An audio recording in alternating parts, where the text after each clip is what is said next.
buen día, bienvenidos a todos. Bienvenidos a su segundo webinar del día de hoy. Para este segundo webinar les tenemos un tema muy interesante que es de protocolos para la esterilización segura de implantes en ortopedia y neurología para la prevención de infecciones. Le doy la bienvenida a la licenciada Sandra Fabiola Casas, quien es presidenta del Colegio Mexicano de Profesionales en Esterilización. Bienvenida, licenciada, ¿cómo está? Bien, muchas gracias. Buenos días. Licenciada, platíquenos un poquito de lo que hace usted como presidenta del Colegio Mexicano.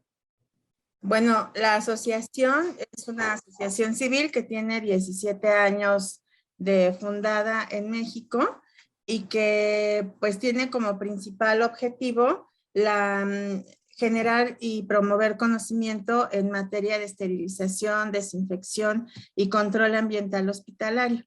No solamente enfocado en la prevención de infecciones, sino también de otro tipo de eventos adversos que están relacionados con la esterilización y que pues son importantes porque suceden en los hospitales. Entonces es mucho el enfoque en seguridad del paciente, pero también en hacer centrales de esterilización que puedan ser rentables y que puedan hacer procesos seguros para las instituciones de salud. Así que damos mucho soporte para los hospitales, para los profesionales que hacen los procesos, para poder mejorarlos día con día y garantizar que los dispositivos que se van a utilizar son seguros. Perfecto, licenciada.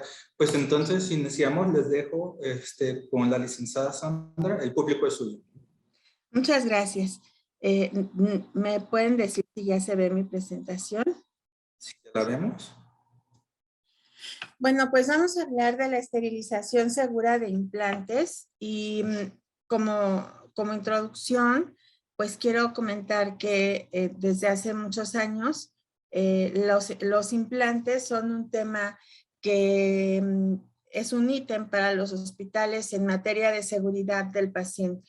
Es un proceso muy inseguro porque los implantes, sobre todo cuando estamos hablando de instrumental de implantes de ortopedia o de neurocirugía, pues son dispositivos que no pertenecen al hospital y que traen los proveedores externos de diferentes casas comerciales. Incluso un mismo proveedor puede traer de diferentes marcas para una misma cirugía y son implantes que requieren de instrumentos especiales para poder colocarse o retirarse y que, bueno, vienen a la mejor después de haber sido usados en otras instituciones, en otros procedimientos quirúrgicos y que han sido tocados, que han sido transportados bajo condiciones que no garantizan la seguridad de la esterilización. Así que por eso es un tema muy importante y ustedes en este evento académico y comercial que tienen, en donde hay muchísimas empresas para la industria médica, pues tienen existe una gran variedad de proveedores de diferentes insumos y de diferentes equipamientos, no solamente para la esterilización, sino para la validación, para el empaquetamiento y también diferentes proveedores de implantes. Y en este sentido, pues somos un gran número de actores trabajando en función de una cirugía. Entonces vamos a hablar en este tema de los requisitos de calidad para garantizar la esterilización de cualquier dispositivo, pero después lo vamos a aterrizar en la esterilización de los implantes.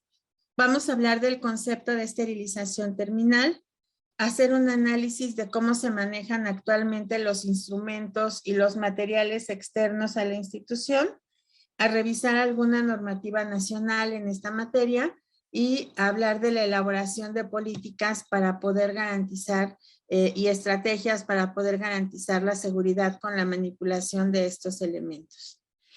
Entonces, pues lo que buscamos con este tema, y aprovecho para agradecer la oportunidad a ustedes y al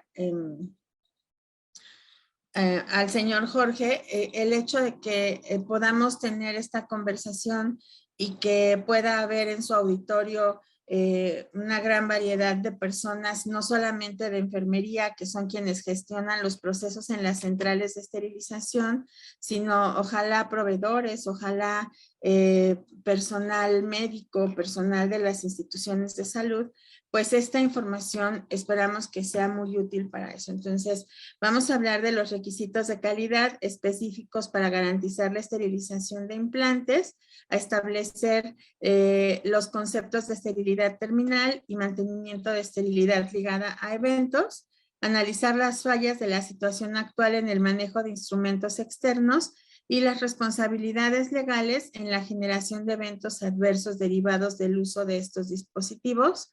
También vamos a revisar normativas internacionales en el manejo de este tipo de instrumental y a plantear ejemplos de políticas aplicables al control del instrumental y los dispositivos externos a la institución.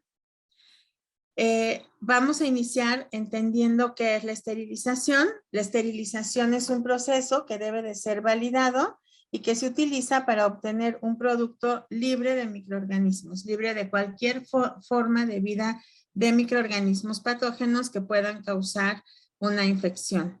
En un proceso de esterilización, la presencia de microorganismos en cualquier elemento individual se puede expresar en términos de probabilidad.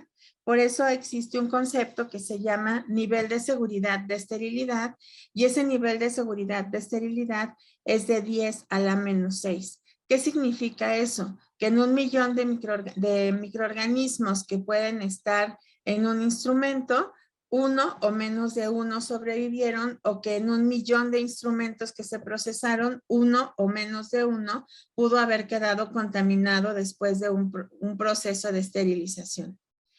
Y esta probabilidad se reduce a un número muy bajo, que es ese 10 a la menos 6, o ese menos de 1.000.000 de microorganismos, pero jamás se podrá reducir a un nivel de 0. Así nosotros dijéramos que es 10 a la menos 10, 10 a la menos 20, siempre existirá una probabilidad en 1.000.000, en 1.000.000.000, en 10 billones, en la cantidad que sea, siempre va a existir una probabilidad en un porcentaje específico. Jamás podremos llegar a un límite de 0. Entonces, la esterilidad se va a definir como el estado de ser o de estar libre de microorganismos, y se representa como esto que ya les dije, un nivel de seguridad de esterilidad de 10 a la menos 6. Y entonces, existen diferentes normas o estándares en los que nosotros nos podemos basar para entender este concepto y para poder generar un proceso seguro. Estas, por ejemplo, existen las normas de buenas prácticas en manufactura de dispositivos médicos, que están determinadas desde la Farmacopea de los Estados Unidos Mexicanos, que es un documento oficial en nuestro país, hasta las normas internacionales que son muy importantes también en manufactura de dispositivos médicos y que están definidas de manera internacional desde la Organización Mundial de la Salud. Y entonces, dice que en esta normatividad, en la Farmacopea de los Estados Unidos Mexicanos, está definido el concepto de esterilidad terminal y está definido como un proceso que destruye a todos los microorganismos vivos en el interior de un empaque sellado o en su empaque final o de uso final, y que debe de estar sellado. Y también se define como la presencia de un paso en el cual el empaque final se somete a condiciones que demuestran la muerte de los contaminantes vivos y que puede ser validado. Es decir, no solamente implica que nosotros digamos que esterilizamos y por esa razón matamos a los microorganismos, también implica que a través de ese proceso nosotros podemos validar, es decir, comprobar, garantizar que sí matamos a los microorganismos, pero también que eso, para poder mantenerse estéril, está adentro de un empaque que garantiza que el proceso o en este sentido el mantenimiento de ese estado de esterilidad va a ser el adecuado. Y por lo tanto, es un producto que se entrega asépticamente, llenado, etiquetado como estéril y que debe de tener un sistema de evaluación de riesgos para establecer que se ha conseguido ese nivel aceptable de garantía de esterilidad. Entonces, hablar de la esterilidad terminal es un concepto no solamente científico, sino legal en el que todos debemos de cumplir. Existen otros estándares en el cual nos debemos de basar absolutamente todos los que reprocesamos, no solamente en la industria, sino también en las instituciones de salud. Y este estándar es el estándar ISO 17664, que nos habla del orden y la secuencia para el reprocesamiento de los dispositivos médicos reusables, pero que es aplicable también a cualquier otro dispositivo no reusable, como sería el caso de los implantes, y que siempre va a pasar por exactamente el mismo proceso. La limpieza, la preparación, la esterilización, el almacenamiento y la distribución. Y entonces las condiciones que cambiarían en este sentido básicamente serían el tipo de empaque que se utiliza en la industria, porque el empaque que utilizamos en la industria es un poco diferente o en muchos sentidos diferente al que se utiliza en las instituciones de salud, en el sentido de resistencia y durabilidad. También en el sentido de combinar empaques primarios y siempre contar con un empaque secundario. Y entonces, ese empaque es muy importante porque es el que va a garantizar que durante su tiempo de almacenamiento, todos los procesos de distribución y hasta que llegue al usuario final, pues ese producto va a conservarse en las mejores condiciones de esterilidad. Y el otro proceso tiene que ver con la esterilización.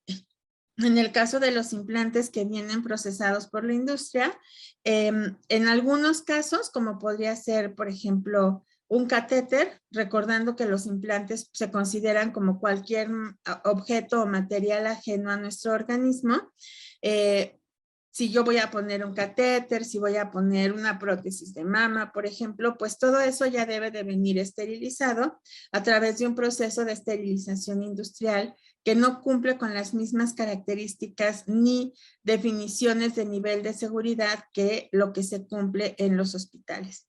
Y además, en el sentido de el almacenamiento y la liberación de un producto estéril, también los procesos son diferentes. Ahora, en el caso de los implantes que llegan a nuestras instituciones, muchos de ellos, específicamente en el caso de ortopedia, traumatología y neurocirugía, son implantes que no vienen estériles. Cuando hablamos de una placa, de un tornillo, de un clavo centromedular, etcétera, etcétera, son implantes que no vienen estériles, que nos entregan para que sean procesados en la institución. Entonces, en ese sentido, debe de pasar exactamente por el mismo proceso. Por cada uno de estos pasos debe de pasar para poder tener un dispositivo médico seguro. Cuando nosotros hablamos de las características que debe de tener un dispositivo médico que va a ser utilizado en un paciente, esos requisitos de calidad para que pueda ese dispositivo ser esterilizado implican, por ejemplo, que yo tenga un instrumento limpio. ¿Qué significa ese instrumento limpio? Pues ese instrumento debe de estar sin materia orgánica, sin humedad. Es un instrumento que debe de estar limpio, un instrumento que debe de estar completo, lubricado y adentro de un empaque. Y es un instrumento que debe de estar funcional. Un instrumento o un dispositivo. Estas 4 características son muy importantes porque todo esto afecta al proceso de esterilización, que tenga biocarga, que tenga corrosión, que el dispositivo no funcione correctamente, que la envoltura esté rota o dañada o que no haya control sobre la funcionalidad de ese dispositivo. Entonces aquí es muy importante que se haga una validación de los procesos de limpieza y que tengamos esa documentación para saber que se hizo un proceso correcto. En relación al proceso de exposición al agente esterilizante, por ejemplo, en la esterilización industrial se utiliza óxido de etileno, se utiliza radiación gamma, en el hospital se utiliza vapor o se utiliza plasma de peróxido de hidrógeno u óxido de etileno. Esto es un proceso de exposición y todos estos factores, el tipo de material, el tipo de exposición que se hace en el esterilizador con el que contemos, el mismo funcionamiento de ese esterilizador, la selección del tipo de materiales que sea compatible y además autorizado por el fabricante del dispositivo para ser procesado en un método de esterilización, pues todo eso puede afectar al proceso. Entonces, por eso es importante contar con estos 4 parámetros de calidad.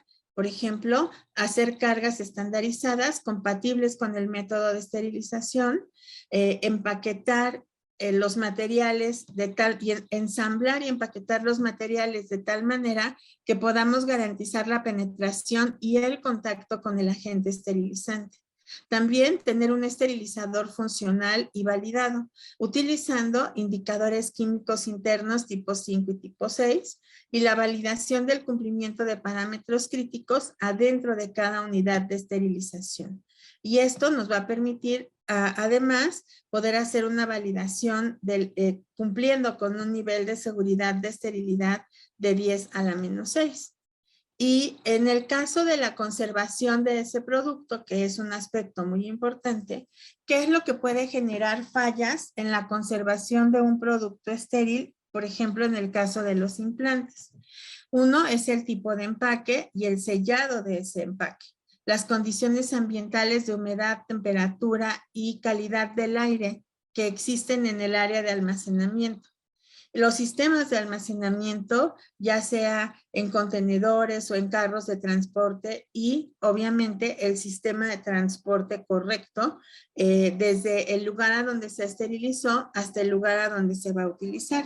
Ahora hay que entender en el caso de los implantes que a lo mejor el lugar a donde se esterilizó fue una empresa y el lugar a donde se va a utilizar es un hospital. Así que todo lo que nosotros hagamos en ese proceso de transportación va a afectar a la calidad de ese empaque. Y entonces aquí tenemos 4 parámetros de calidad. Uno es garantizar el mantenimiento de la esterilidad.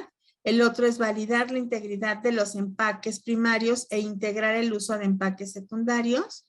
También controlar el ambiente y cambiar el concepto de fechas de caducidad por un concepto de mantenimiento de esterilidad ligado a eventos. Y entonces el objetivo sería el mantenimiento de la esterilidad de esos dispositivos. ¿Qué sucede en la actualidad con esos instrumentos? Un proceso, un procedimiento quirúrgico, por ejemplo, pensemos en implantes que se van a colocar para neurocirugía. Un proceso seguro debe de incluir que nosotros hagamos una programación adecuada de cirugía. En esa programación de cirugía es muy importante que se haga un análisis de las necesidades, del tipo de dispositivo que se requiere para hacer el proceso. Y entonces esto debe de ser algo programado, algo solicitado de manera adecuada. No debe de ser algo en donde esté surgiendo de manera no, digamos, no pensada, no analizada de acuerdo a las condiciones de la cirugía y a las características del paciente.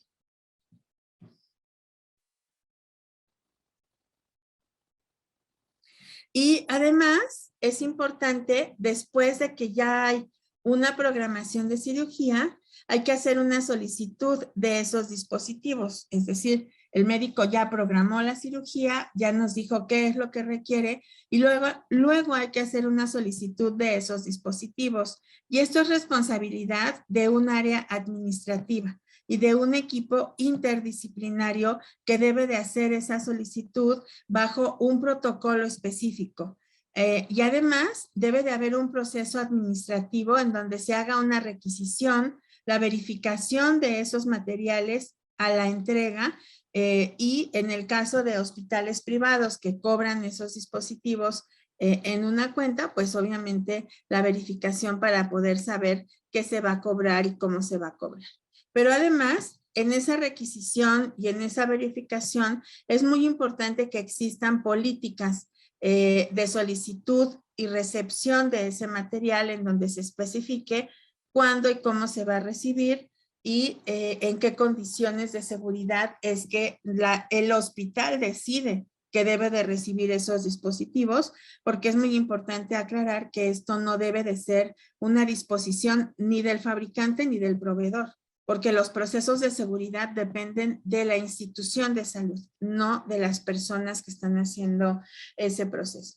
Entonces, en la recepción de los dispositivos y del instrumental, aquí la central de esterilización tiene una gran responsabilidad junto con el área administrativa de la institución. Y aquí lo importante es recibir el instrumental del proveedor siempre con una lista de cotejo donde venga definido qué es lo que voy a utilizar, qué es lo que me está solicitando el médico y qué es lo que me están entregando en ese momento.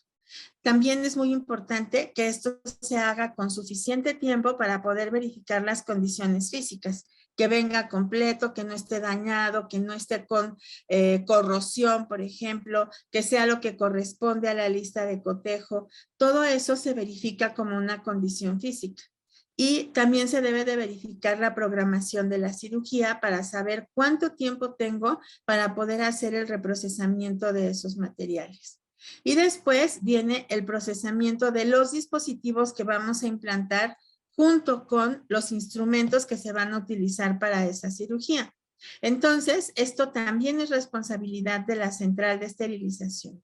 Y aquí nos vamos a basar en la norma ISO 17664 que vimos unas diapositivas atrás, donde vamos a hacer todo el proceso completo, desde lavarlo, prepararlo, esterilizarlo y después validarlo y liberarlo para que pueda ser utilizado de modo seguro.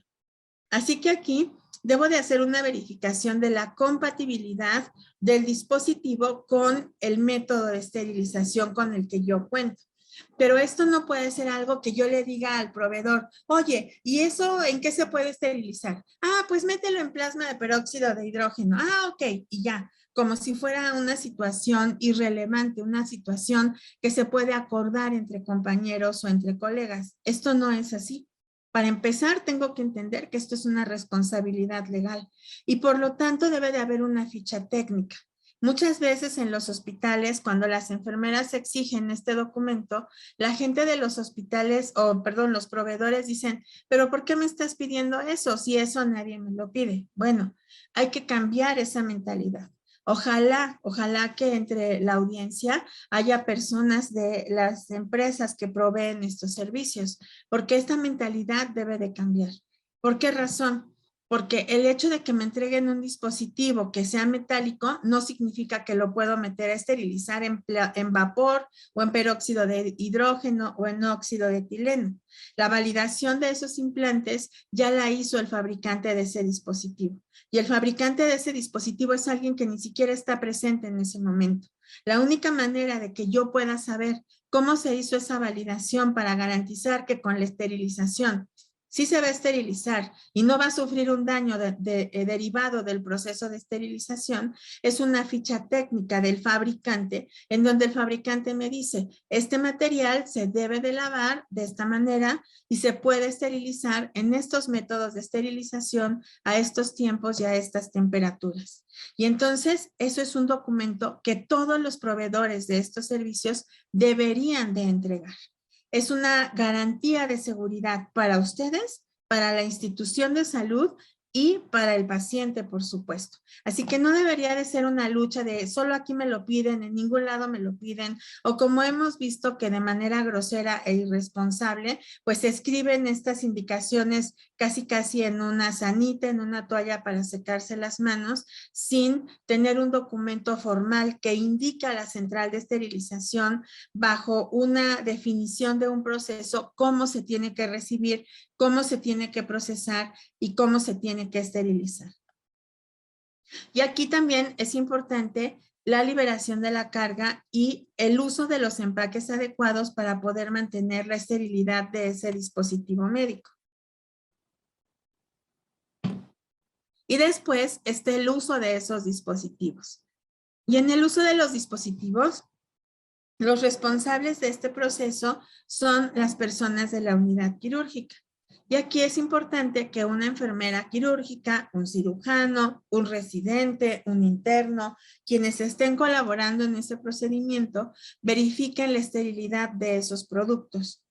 ¿Qué significa verificar la esterilidad? Significa garantizar que los contenedores o los empaques en los que viene están herméticamente cerrados, que no están dañados, mojados, quemados, perforados, manchados, etcétera, etcétera. Significa que con una lista de cotejo yo pueda verificar el contenido de esos contenedores o de esos paquetes estériles. Que además, adentro de esos paquetes estériles, una vez que se expongan, los instrumentos van a estar limpios, van a estar bien ordenados, van a estar con un indicador químico interno que me digan en qué método de esterilización se procesó y que sí hubo penetración del agente esterilizante adentro de ese paquete. Y además debe de haber un control de esos insumos, es decir, qué es lo que me están entregando, qué es lo que usé con el paciente y qué es lo que voy a regresar. Para poder hacer una devolución de esos materiales a la central de esterilización, para que a su vez la central de esterilización en el momento apropiado los regrese a el proveedor del dispositivo. Y después, en el retorno del dispositivo y del instrumental a el proveedor, pues es responsabilidad de la central de esterilización entregar el instrumental completo y limpio y además con un reporte de no conformidades en el caso de que hubiera existido un material faltante o un instrumento dañado o alguna otra eventualidad que se hubiera encontrado en el mismo. Entonces, en la actualidad encontramos muchas desviaciones a este proceso en todos los hospitales de todo el país, públicos y privados. Lo primero es que no se cuente con un protocolo de tipo y cantidad instrumental por tipo de cirugía, es decir, para un mismo procedimiento, un médico puede pedir material que constituya 3 contenedores y otro médico puede pedir material que constituya 14 contenedores. Es una diferencia muy grande. Mientras más materiales tenemos, menos control tenemos sobre esos insumos. En una misma cirugía puedo tener múltiples proveedores para un mismo procedimiento. Por lo tanto, ahí tengo variabilidad y siempre que hay variabilidad va a haber riesgo. Los hospitales no tienen políticas o lineamientos para arreglar el trabajo de los proveedores internos en el hospital. Es decir, cómo deben de llegar, cuál debe de ser su uniforme, cómo se deben de comportar, cuáles son los límites que pueden tener en su actuación dentro de un procedimiento quirúrgico. Todo eso debe de estar normado porque al final el proveedor no es responsable de nada de lo que suceda dentro de la cirugía. El cirujano y todo el equipo quirúrgico, incluyendo a las enfermeras, sí son responsables legalmente de ese procedimiento. Así que un proveedor externo no puede llegar a nuestro hospital para decidir cómo quiere hacer las cosas. El personal que entre debe de ser un personal capacitado para saber respetar reglas de asepsia y antisepsia, circulaciones dentro del quirófano, metodologías de apertura aséptica de los materiales, etcétera. Además, pues el hospital, pues a veces, y no tengo empacho en decirlo de esa manera, pues tiene médicos maleducados, ¿no? Que exigen cosas que no son adecuadas solamente porque ellos son los médicos y que eso genera un gran riesgo para el proceso y para los pacientes. Y además, tiene infecciones de sitio quirúrgico, demandas y además una elevada mortalidad asociada a infecciones. El proveedor, pues en realidad tiene las mayores ventajas con los mínimos riesgos, porque en este caso el proveedor, como ya lo mencioné, es un tercero que estamos permitiendo que entre a nuestro hospital, pero sin ningún tipo de responsabilidad legal sobre lo que suceda dentro de la cirugía. Su personal muchas veces no está entrenado en técnicas quirúrgicas o en asepsia o en esterilización y control ambiental. No existe una reglamentación para esta actividad legalmente porque no existe una carrera ni siquiera técnica de instrumentador externo o de, no sé, cómo se le pueda llamar, ¿no? Pasador de materiales estériles externos, no sé, pero no existe. Además, entonces, pues es una actividad que no está reglamentada. No hay una responsabilidad legal. Hasta en una cirugía, si yo tengo a un cirujano y sus ayudantes, un anestesiólogo, una enfermera, pues ellos son los responsables de ese proceso. Ni siquiera podríamos asignarle a un residente una responsabilidad legal porque es personal en formación. Entonces, ante una eventualidad, los únicos que tendrían que responder, pues serían los cirujanos, el anestesiólogo y la enfermera o las enfermeras quirúrgicas. Se utilizan los instrumentos en múltiples procedimientos cada día sin trazabilidad y esto implica no saber en qué paciente o en qué hospital se utilizó y por supuesto esto es un gran riesgo. El instrumental se entrega sucio, dañado o con faltantes, se entrega con poco tiempo para su reprocesamiento y validación de la esterilidad y los contenedores en los que lo entregan muchas veces están sucios, dañados o sin filtros. Y la central de esterilización a la cual corresponde, como lo vimos en el círculo anterior, la mayor responsabilidad sobre el proceso, porque es quien recibe, quien procesa, quien entrega y quien devuelve. Entonces, tiene poco personal para el reprocesamiento de instrumental externo y entonces cuando llegan, por ejemplo, como está aquí en la fotografía, con todo este material para una sola cirugía, pues, ¿qué hace la enfermera? ¿Procesa lo del hospital o deja de procesarlo del hospital por procesarlo del proveedor externo? Es una disyuntiva en la que todos los días las enfermeras se ven enfrentadas y que finalmente lo que hacen son saltarse pasos del proceso para poder solventar una situación, pero al hacer esto, pues sometemos al paciente a riesgos. Además, en la central no se cuenta con instructivos para el reprocesamiento de instrumentos externos para verificar compatibilidad, por ejemplo, con el agente esterilizante. La central es la responsable de los desperfectos y de las implicaciones legales y de los faltantes.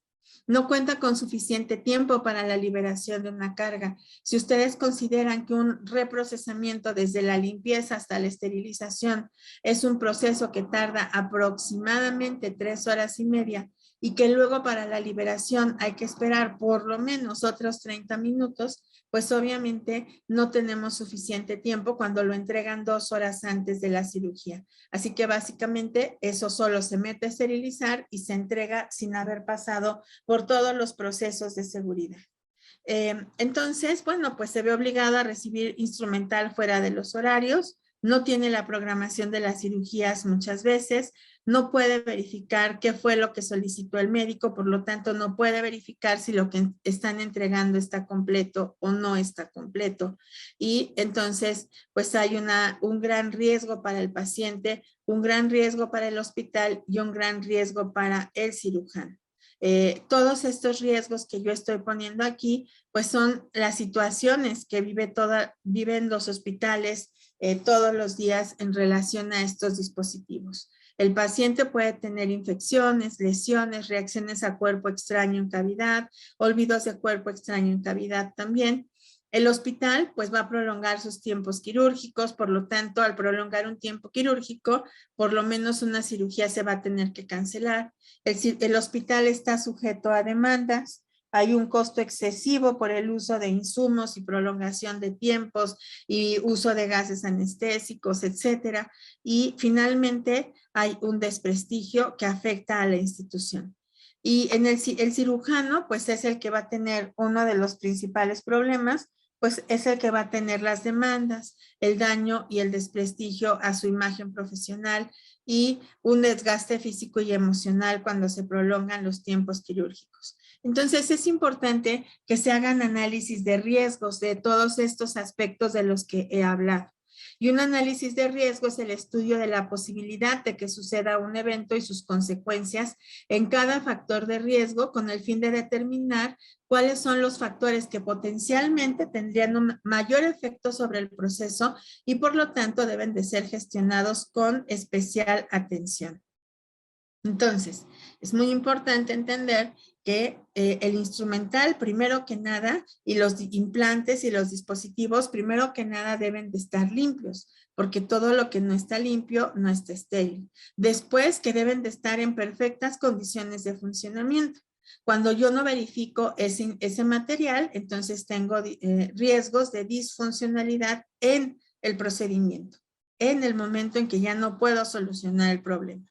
En el empaquetamiento, pues muchas veces, ya dijimos, los contenedores llegan sucios, en mal estado o sin filtro, por lo tanto, no pueden considerarse como un sistema de empaque para la esterilización terminal. Y en la esterilización, pues tenemos cargas que no han sido validadas ni estandarizadas y por lo tanto no se pueden considerar cargas estériles. Entonces, es muy importante, por último, enfatizar que si el transporte se hace sin control ambiental, esa esterilidad no se mantiene. Así que supongamos, y solo supongamos, que en la empresa de donde vienen esos implantes tienen una central de esterilización correcta, con personal capacitado y con esterilizadores funcionales, con un buen proceso y que dentro de la empresa lo esterilizaron y lo hicieron bien. Y una vez que llega la persona que va a llevar esos implantes a la institución, los recibe y los mete al carro, los mete a la cajuela. Y entonces ahí se perdió todo el mantenimiento de la esterilidad. A la manera, a veces llegan a los hospitales y los ponen en carritos que van muy cerca del piso y que van arrastrando. Eso ya generó contaminación. No mantener condiciones ambientales en donde la humedad esté por debajo del 60% y la temperatura se mantenga en menos de 24 grados centígrados ya generó contaminación.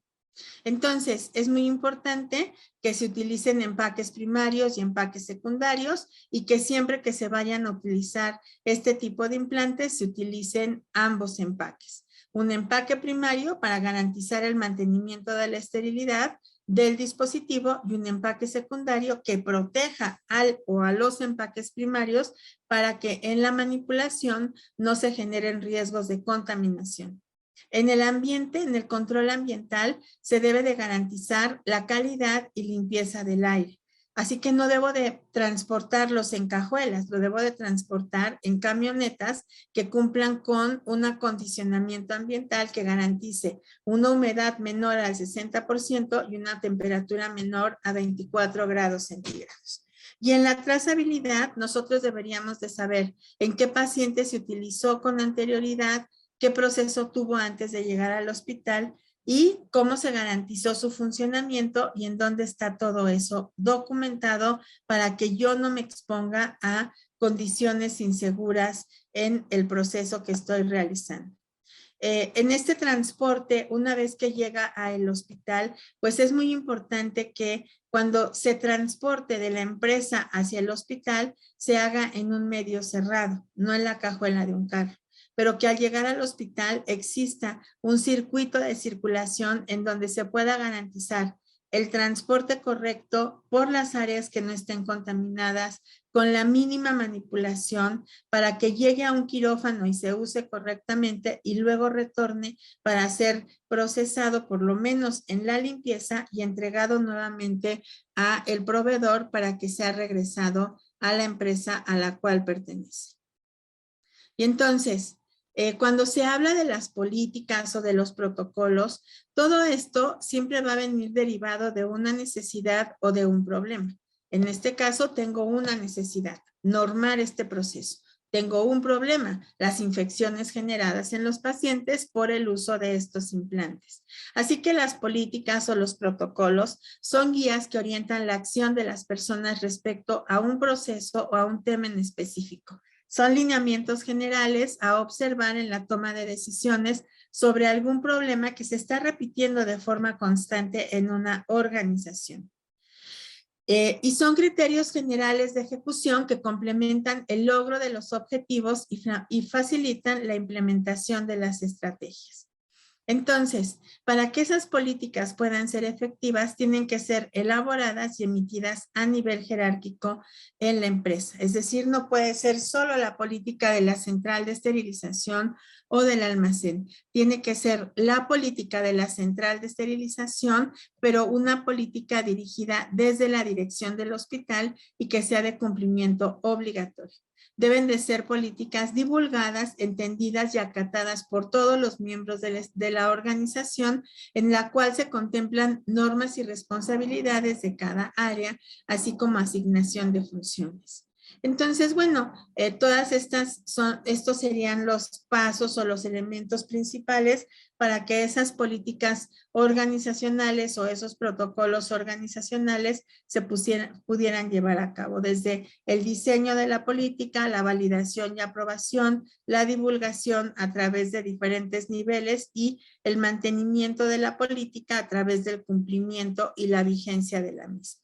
Entonces, cuando hablamos de las políticas para el control de los implantes, de los dispositivos y de los instrumentales para este tipo de cirugías, es importante estandarizar los procesos de recepción y esterilización del instrumental de proveedores externos de los estándares ya establecidos. Garantizar productos estériles para el uso de los pacientes por medio de un control estricto de el proceso de esterilización, su validación y el control del mantenimiento de la esterilidad. Y además, hacer la solicitud, control y suministro adecuado para que todos esos insumos puedan ser correctos. Existen muchas políticas ya definidas como ejemplos. Por ejemplo, aquí tenemos una de la Asociación de Enfermeras Perioperatorias en Estados Unidos que dice que debe de existir un programa formal entre el hospital y los representantes de la industria, y dice que la política debe de estar en un documento oficial de la institución firmado y autorizado. Debe formar parte del programa de calidad y debe de ser actualizada periódicamente de acuerdo a criterios basados en la mejora del proceso. También dice que hay que implementar trazabilidad y controles de calidad para el manejo de instrumentos e implantes traídos de fuera. Y entonces, esta política debe de estar enfocada en reducir la pérdida y asegurar el adecuado reprocesamiento. Y debe de incluir por lo menos la requisición del implante o instrumento en préstamo, el listado de inventario de recepción, las instrucciones escritas del fabricante para el proceso de los dispositivos, la transportación de los instrumentos procesados al punto de uso y después el retorno de esos instrumentos del punto de uso, a la central y de la central al proveedor. Y además, un registro histórico de transacciones para poder hacer una trazabilidad adecuada.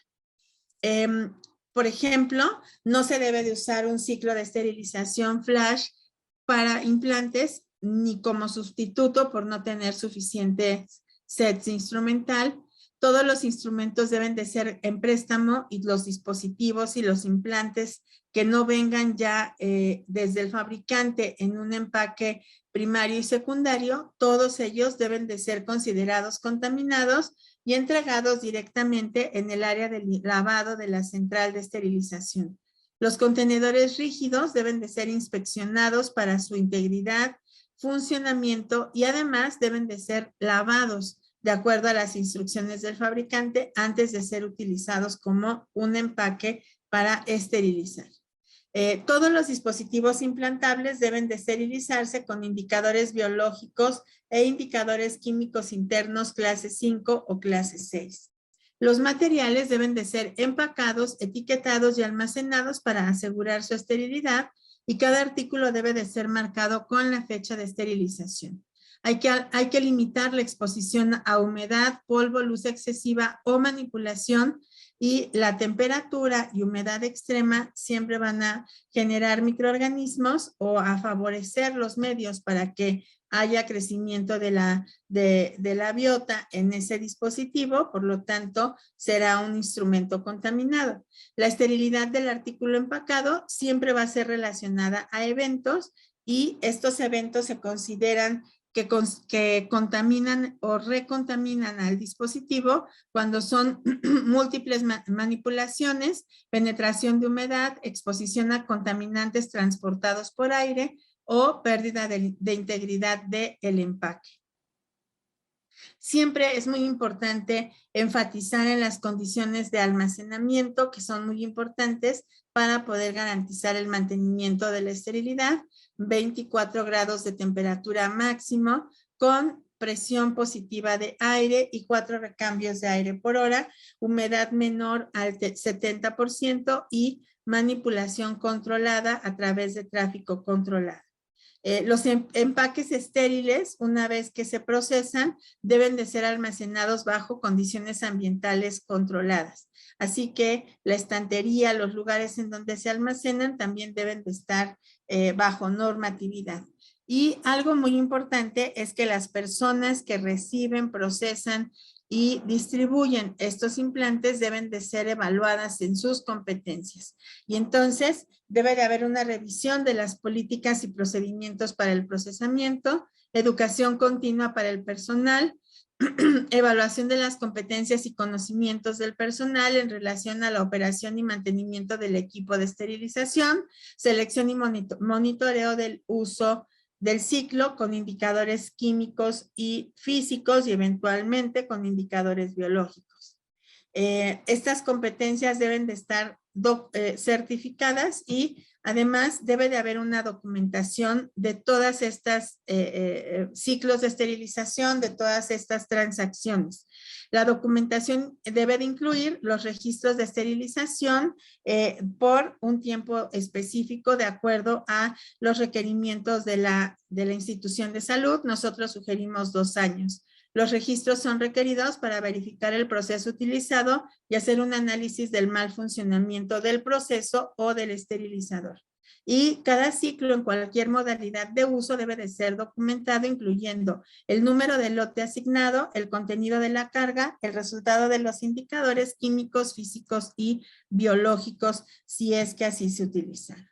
Entonces, pues el tema del que estamos hablando es un tema muy amplio. Me gustaría concluir diciendo que la esterilización de estos implantes en países avanzados, en países donde la esterilización es un proceso que se considera asociado a la calidad, a la seguridad del paciente y a la prevención de infecciones, pues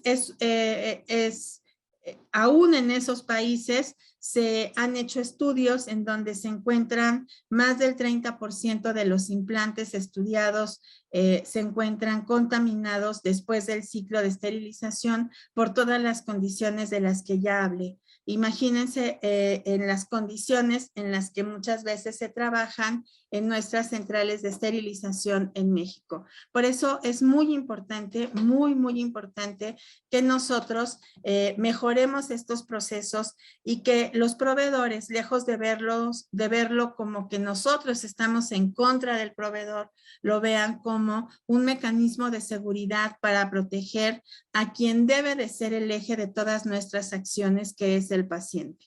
Entendemos que una empresa tiene la necesidad o se crea para poder ser rentable, para poder tener utilidades, pero también una institución de salud se crea para garantizar la seguridad del paciente y preservar su salud. Así que la única manera de poder trabajar en equipo es entender las responsabilidades que cada uno tiene y aprender a cumplir con la normatividad en lugar de estar buscando cómo podemos saltarnos estas normas para favorecer transacciones comerciales o ahorrarnos tiempo o poder hacer más cirugías con los mismos equipos en un mismo día. Antes de eso, siempre debería de estar el bien y la seguridad de nuestros pacientes. Muchas gracias. No, gracias a usted, licenciada Sandra. Por aquí tenemos algunas preguntas. Digo, todavía tenemos un poquito de tiempo. Muchas gracias. Vamos a iniciar con la primera. Nos dicen, ¿cómo podemos identificar cuando un implante es de buena calidad y cuando no? Y si podemos regresarlo como producto no conforme. Bueno, por supuesto. Existe una norma oficial mexicana de la Secretaría de Salud, que es la 035, que habla de la calidad de los implantes y la responsabilidad de las instituciones de salud en el uso de estos implantes. Y parte de lo que esa norma especifica es que el implante debe de venir en su empaque original, debe de venir con un número de lote o código de barras o código QRS íntegro, no debe de tener abolladuras, rayaduras o cualquier otro daño físico, profundo o superficial, no debe de tener un cambio en la coloración, porque todo eso nos indicaría que ese implante ya fue utilizado en algún momento. Durante algunos años en nuestro país, hace mucho tiempo, espero que ya no, por lo menos yo no tengo conocimiento de que en la actualidad se siga haciendo, pero se utilizaban implantes cadavéricos. Incluso era un hábito en los hospitales el decir, vamos a colocarle este implante a su paciente, pero si se muere, pues usted tiene que regresar el implante, ¿no? Eso ya no se hace, pero sí hay evidencia de que hay implantes que se han colocado,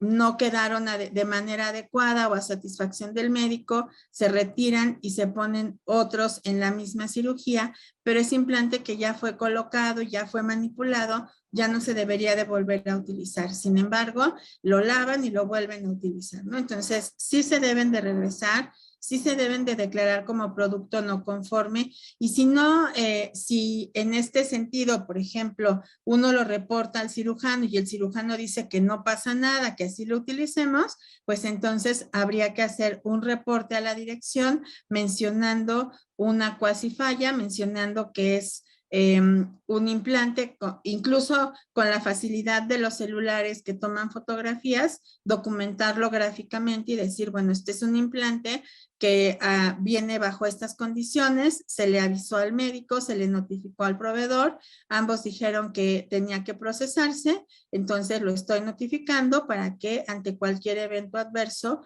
ustedes estén enterados de que esto se hizo de manera incorrecta.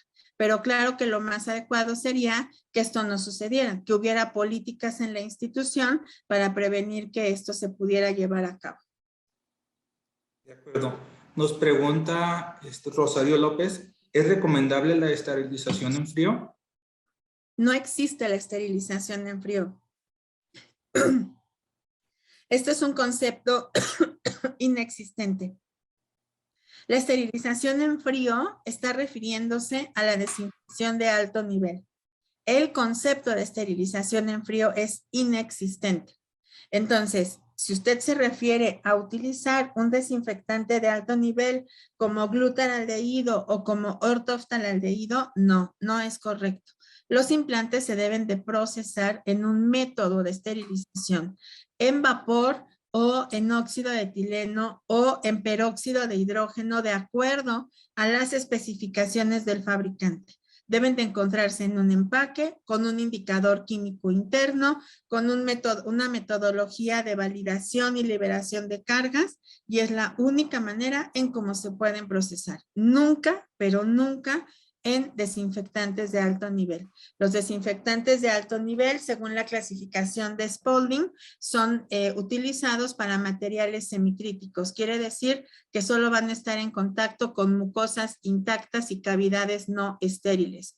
Y ningún implante se coloca en cavidades intactas, perdón, en cavidades no estériles. A lo mejor pudiéramos pensar en un globo gástrico, pero eso no sería, esos vienen incluso ya empaquetados y esterilizados desde el origen. Pero específicamente de los implantes de ortopedia, traumatología y neurocirugía, esos implantes deben de ser esterilizados siempre. De acuerdo. Ahora nos pregunta Iván Luna.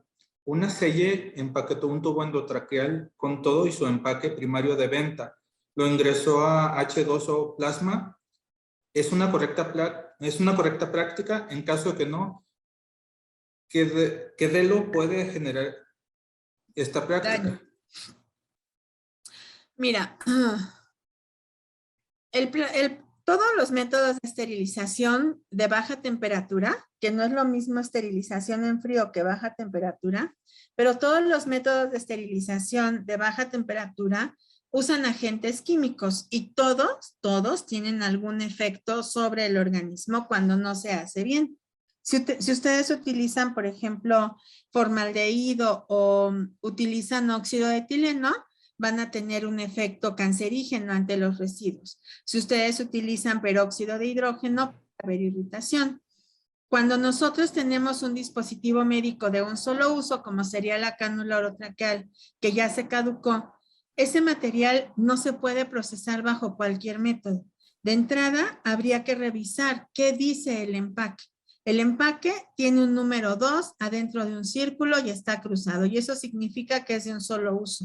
Pero hay algunos que tienen el número 2 adentro de un círculo cruzado y dice esterilizar. Eso significa que no puede pasar por 2 esterilizaciones. Y ese es el caso de un tubo orotraqueal.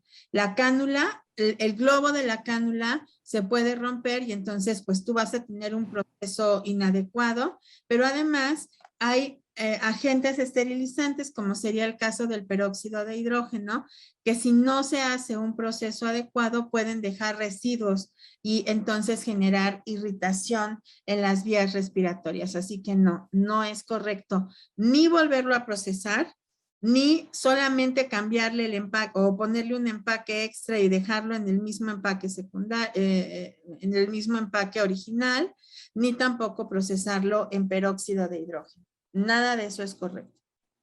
Ok, nos pregunta Alejandra Camargo. En el caso de óxido de etileno, ¿no queda riesgo de que queden residuos de óxido en el implante? ¿Puede generar algún riesgo esto? No queda riesgo. A ver, hay gente que el óxido de etileno debe de ser un equipo de esterilización con una cámara cerrada que incluya la cámara de aireación, que tenga un ciclo ya estandarizado, por ejemplo, 1 hora con 20 minutos de esterilización más 4 horas de aireación. Y eso va a depender, es un ejemplo, eso va a depender mucho del tipo de materiales que estén metiendo a esterilizar. Ahora, en este sentido, si ustedes hacen el proceso correcto adentro de una cámara de esterilización con una aireación y cumplen con el tiempo de aireación, se elimina en su totalidad el óxido de etileno y por lo tanto ya no es riesgoso. Tenemos que pensar ahora en otro tipo de esterilización que no es esterilización, que son las ampolletas de amproleno.